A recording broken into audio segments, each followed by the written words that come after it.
Entre o primeiro e o segundo tempo da vitória do Flamengo diante do Cruz Azul, um ajuste de Felipe Luiz foi fundamental. Porque diante da pressão alta e muito agressiva do time mexicano, o mover das peças e a leitura do jogo do comandante foram fundamentais para tirar o Flamengo de trás e dar ao time o controle do jogo e o domínio das ações na partida. E pra gente entender esse panorama, esse campinho aqui é muito importante para olhar para os duelos de pressão na saída de bola que ditaram o ritmo desse jogo entre Flamengo e Cruz Azul.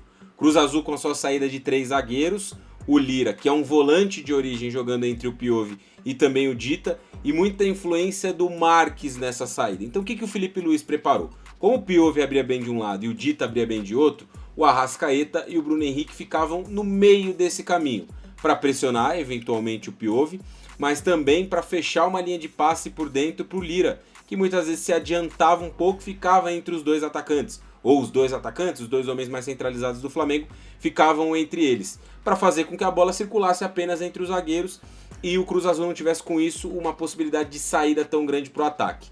O Marques, como eu citei, era um jogador que muitas vezes recuava para tentar oferecer uma linha de passe. A missão de pressioná-lo era do Jorginho. Jorginho era o jogador que tinha que perseguir ele no campo.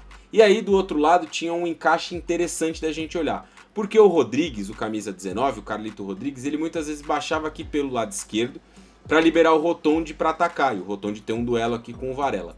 Com isso, em muitos momentos do jogo, o Carrascal ficava dividido entre pressionar o Piove em algum momento que o Bruno Henrique viesse mais por dentro e fechar uma linha de passe para o Rodrigues. Já que o Pulgar, naturalmente, não ia sair aqui da faixa central para pressionar o Rodrigues lá do lado e abrir um espaço muito grande. E era exatamente isso que o Cruz Azul queria. Então, muitas vezes o Pulgar se mantinha um pouco mais posicionado. Claro, se o Rodrigues viesse jogar por dentro e o Rotondi um pouco mais por fora, aí o Pulgar podia subir um pouco mais para fazer essa pressão. Mas se o Rodrigues circulasse para o lado, aí muitas vezes o Carrascal ficava dividido entre essa marcação e o Pulgar tinha ali, em tese, uma liberdade para proteger essa entrada da área. E o Riveiro vindo por dentro, do outro lado, o Rotondi atacava muito e batia com o Varela. Do outro lado, o Sanches se posicionava bem aberto, mas sem tanta profundidade como o Rotondi. E o Riveiro, que é um meio campista também, ele vinha do lado para dentro, atuando aqui pelo lado, ele vinha para dentro. Como o Jorginho tinha atenção no Marques, o Pulgar estava protegendo esse setor pelo lado direito, muitas vezes era o Samuel Lino quem vinha fazer essa marcação contra o Riveiro na saída de bola e o Alexandre se adiantava um pouco na linha defensiva. O que fazia com que lá atrás o Flamengo defendesse invariavelmente no mano a mano.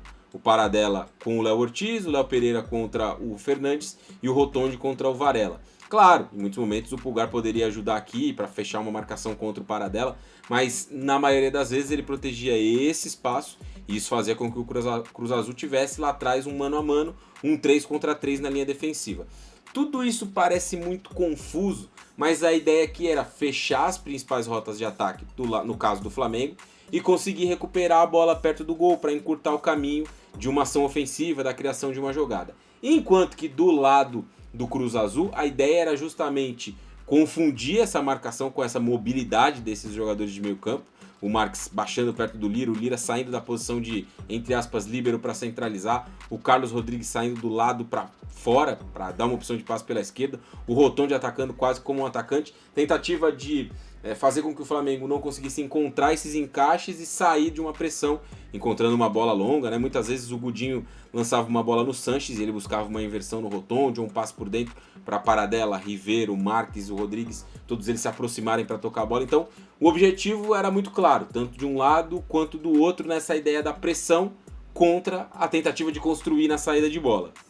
Como eu bem falei antes do jogo, na prévia aqui na coletiva, dois times com uma proposta muito parecida, Eles arriscaram mais, até o ponto de que nos dá, entre aspas, um gol, pelo risco excessivo que eles correram na saída de bola, mas isso também trouxe com que eles rompessem a nossa pressão algumas vezes, isso nos empurrou para trás. A partir do gol, o nosso time deu um passo para trás no quesito da pressão, mas principalmente foi na fase de ofensiva, no momento de ter a bola. Perdemos muitas bolas, escaparam domínios, escaparam bolas simples. Isso fazia com que cada perda da posse da bola eram 2, 3 minutos correndo atrás da bola. Isso matou nossos jogadores de ataque e nosso time sofreu muito porque os dois times, tanto o nosso como o do Cruz Azul, são times que estão acostumados a jogar e propor e defender com a bola no pé. Nessa imagem aqui, por exemplo, dá pra gente perceber essa questão da saída do Cruz Azul, o movimento das peças e como o Flamengo tentava essa pressão. Olha o Lira onde tá. O Lira é o jogador mais centralizado, perto do Dita e do Piove. Perceba como eu expliquei no campinho, a gente olhando na prática, Bruno Henrique e o Arrascaeta se dividindo, Jorginho subindo no Marques, o Samulino vindo por dentro marcar o Riveiro, e olha a movimentação lá do lado esquerdo. O Rodrigues abre bastante, o que cria ali no Carrascal uma, entre aspas, indecisão. Vai proteger o espaço, vou lá pressionar o Rodrigues, vai depender do movimento do jogador que tem a bola.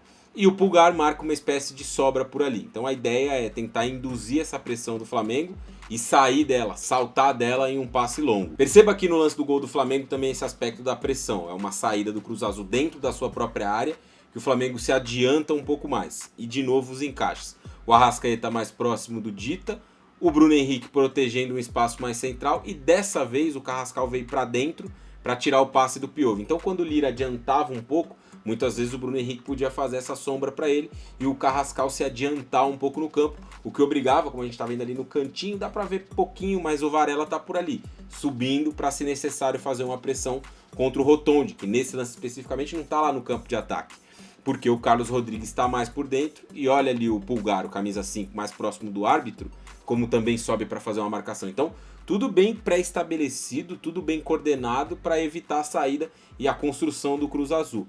O passe sai errado do Piove e com isso o Flamengo consegue marcar o gol com o Arrascaeta, o gol que abre o placar dentro do jogo. Então a partir do gol que o Flamengo marca, o que a gente consegue começar a observar dentro do jogo? Um Cruz Azul que sobe a marcação, já vinha subindo nos minutos iniciais, mas com uma agressividade maior, forçando mais o Flamengo ao erro e conseguindo mais vezes retomar a bola ou fazer o time do Filipe Luís errar, não conseguir construir, não conseguir encontrar uma bola na profundidade para o Bruno Henrique, um passe para o Arrascaeta fazer o time desafogar a defesa para ataque, o Jorginho mais livre para construir. Foi exatamente o que a gente começou a observar a partir do momento em que o Flamengo faz o gol do 1-0. E também com isso a qualidade do Cruz Azul para construir dentro de um modelo, uma ideia de sempre encontrar um terceiro homem no campo. O que é isso especificamente? É uma troca de passes entre dois jogadores que tem o objetivo de encontrar um outro mais adiante. O que é isso? É a ideia de dois jogadores trabalharem a bola buscando um terceiro mais adiante para fazer o time andar em campo e ganhar casas. O passe vem do meio-campista mais centralizado, que no caso era o Rodrigues nesse lance, ele encontra o Marques,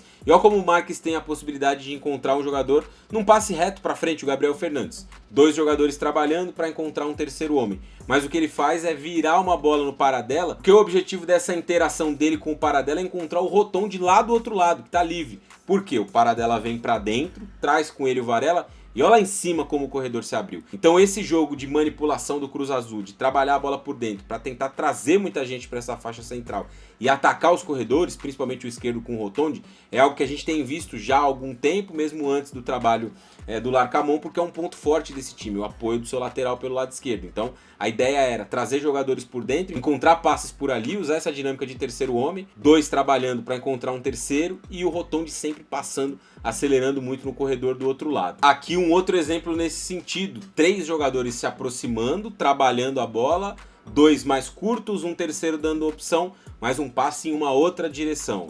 A bola vem do meio para o Sanches, né, o ala que está recebendo esse passe, e ele tem uma possibilidade de tocar no Paradela. Só que qual é a ideia aqui? É o Paradela arrastar o Jorginho, levar a marcação dele e abrir um espaço para o meio campista lá do outro lado, o Carlos Rodrigues, vir para dentro e receber a bola de frente no 1 contra 1 diante do Pulgar. Então, de novo, essas dinâmicas sendo trabalhadas pelo Cruz Azul foram dando ao time posse de bola, domínio no campo de ataque e encontrando espaços. Filipe Luís até cita na entrevista que em muitos momentos o Flamengo não encaixava a pressão e ficava 2, 3 minutos correndo atrás da bola. Era porque esse panorama se estabelecia, de troca de passes, de encontrar espaços e de manipular toda a marcação do Flamengo. E aí também, diante desse panorama de ter mais a posse da bola e forçar o Flamengo a mais erros na marcação e também na saída, a gente viu um Cruz Azul muito agressivo sem a bola. Esse também foi um aspecto determinante para a reação do time no fim do primeiro tempo. O Flamengo não conseguia encontrar rotas de saída, não conseguia trabalhar a bola com mais calma, com mais clareza, com mais tranquilidade,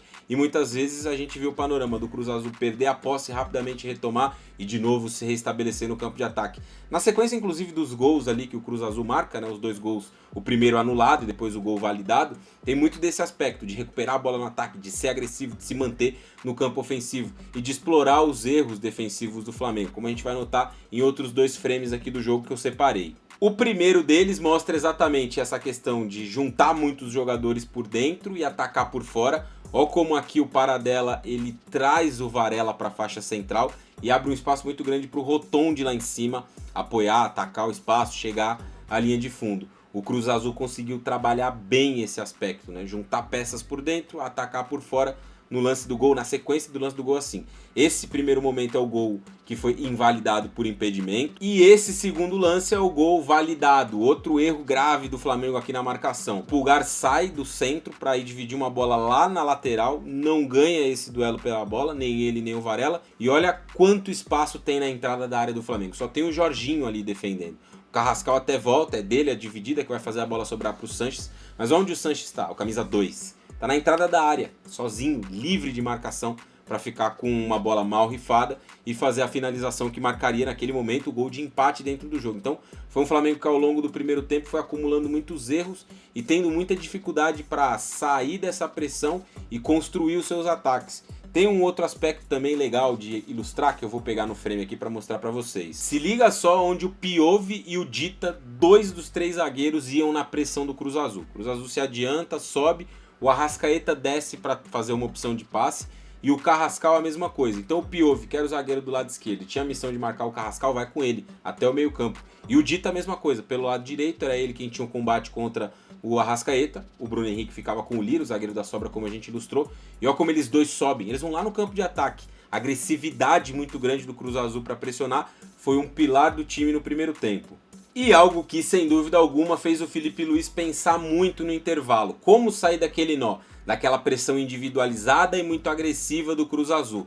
O técnico respondeu com uma substituição e uma mudança importante na dinâmica, na abordagem do Flamengo. Vamos voltar para o campinho para ver? A mudança foi a entrada do Plata na vaga do Samuel Lino, o que mudou também o Carrascal de lugar. O Carrascal veio jogar do lado esquerdo e o Plata foi jogar lá do lado direito. Qual era a ideia por trás disso aqui? Primeiro, ter um jogador com uma capacidade muito grande de conduzir a bola, atrair a marcação e abrir espaços. O Plata vai muito bem nesse sentido, na leitura dos movimentos dentro do campo.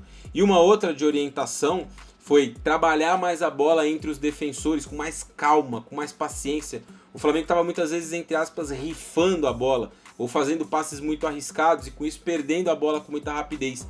Trabalhar a bola muitas vezes em U, Varela, Léo Ortiz, Léo Pereira e Alexandre, rodar de um lado para o outro assim, até encontrar uma conexão com o Jorginho, até encontrar uma conexão com o Pulgar, era importante ao longo dessa segunda parte do jogo, depois de um primeiro tempo em que o Flamengo sofreu muito com a pressão do Cruz Azul. E aqui nesse frame do Plata isso está bem ilustrado, olha como a linha defensiva está bem sustentada, os 2 laterais, os 2 zagueiros, os 2 volantes, e o Plata aparece como um elemento surpresa, justamente para ajudar a desafogar. Se a pressão vem nele, o passe no Jorginho já pode encontrar o Pulgar com mais campo para atacar. E assim muitas vezes foi acontecendo e o Flamengo foi conseguindo evoluir em campo, se estabelecer, dominar a posse, elevar o seu número de passes certos dentro do jogo e também comandar a partida como não tinha acontecido ainda. O Cruz Azul ficou desconfortável, perdeu essa capacidade de pressionar e passou a sofrer um pouco mais na marcação. E aí, com o Flamengo já mais bem estabelecido e depois já com o Everton Cebolinha em campo, vem o gol do 2-1, mais uma boa jogada do Cebolinha com a combinação e o gol do Arrascaeta,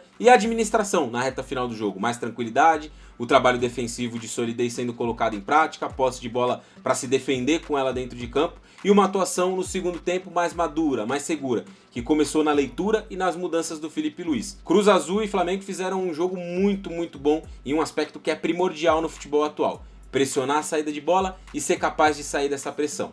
Nesse duelo, o Filipe Luís levou a melhor.